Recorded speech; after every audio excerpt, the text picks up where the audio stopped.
here with Marla again, one of our certified technicians, and today we're actually going to talk about dental care and for dogs and cats.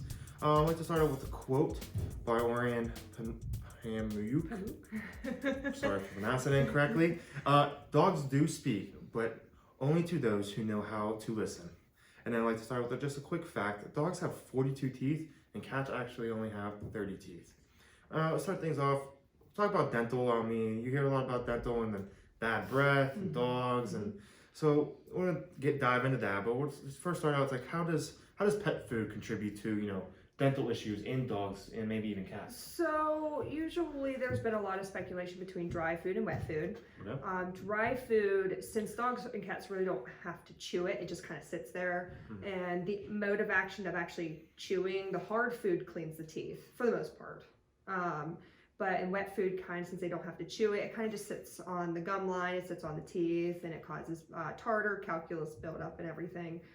Wet food is still good for your pet, but it doesn't necessarily help clean their teeth or keep anything nice and clean. So hard food is the way to go to keep them clean, but wet food is still really good for them health-wise. But now when it comes to food, like, is there certain foods that are better for their teeth, or is it just kind of beauty of the nature where it happens? It happens. It's just like humans. It's genetics have a lot to do with it. Okay. Some dogs are, they have the ability to have nice clean teeth and straight teeth. And we see it a lot in breeds.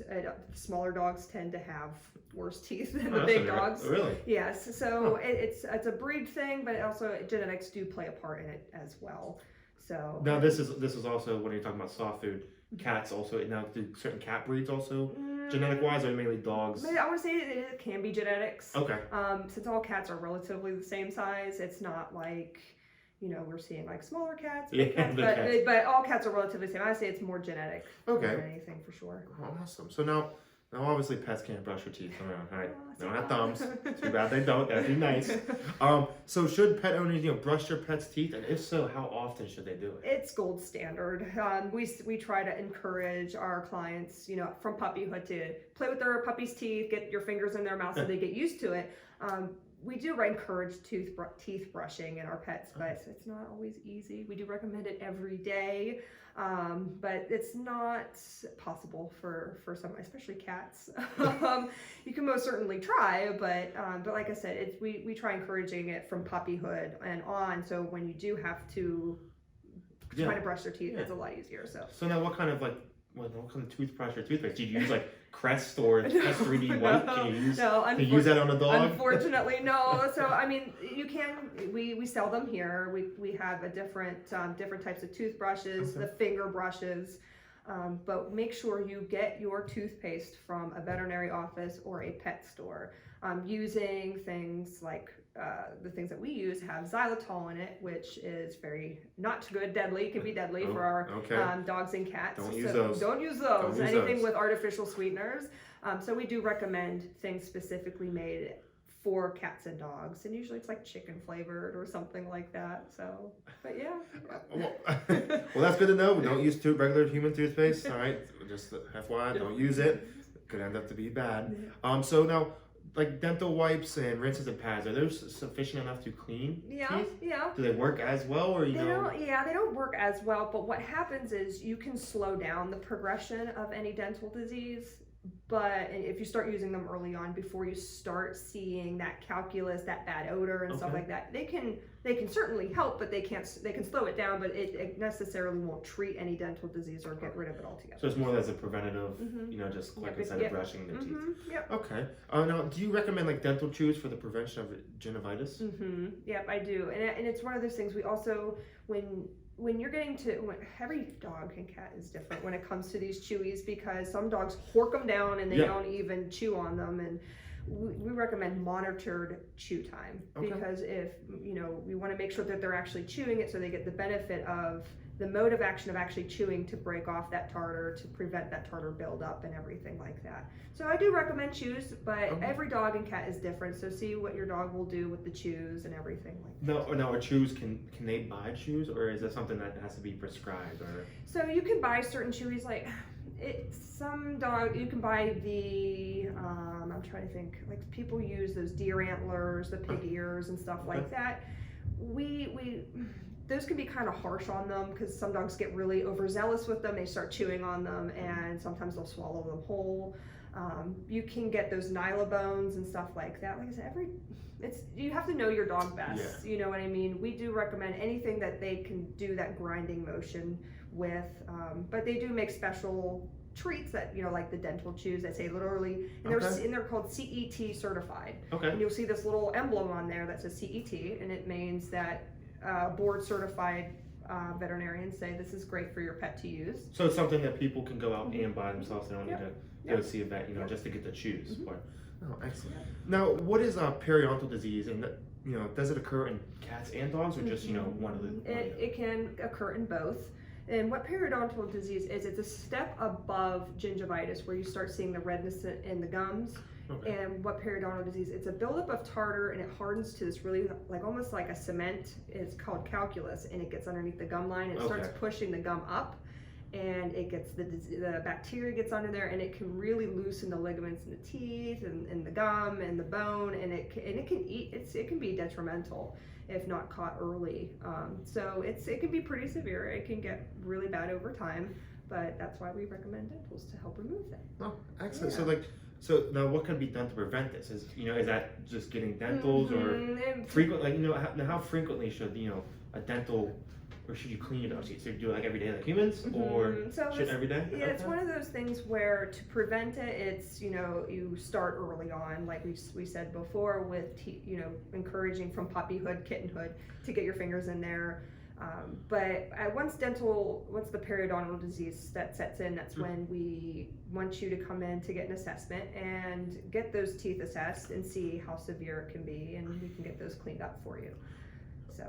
Okay, now, so that's good for preventing, and I guess one of the biggest questions that sometimes happens with, I would say dogs mainly, is their breath. Oh yeah. How, what is the cause of very bad breath, and how, is there a way to treat it or prevent it, or give it something so when your dog licks your breathing, and it seems to also be in older pets sometimes get worse. Now, is there a reason, or do you just just a buildup of the bacteria that's sitting in the mouth and everything like that, and that's what brings pet owners in, is they notice an increased odor in their mouth when they're chewing, or when they're coming in for a kiss and they're like, what is that? No. So that's usually what brings them in, is the bad breath.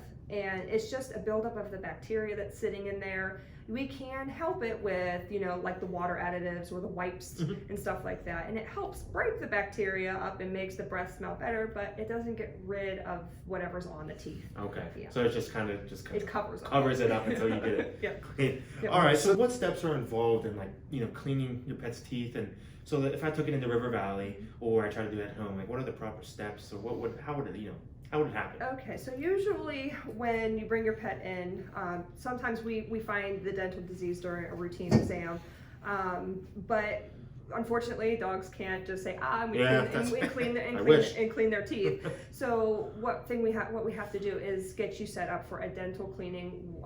It occurs under general anesthesia.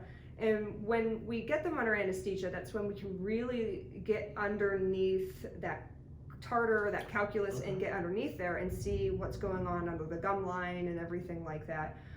We really don't know. I mean, sure, when we do our physical exam, we can do a quick check and everything like that and see how severe it is.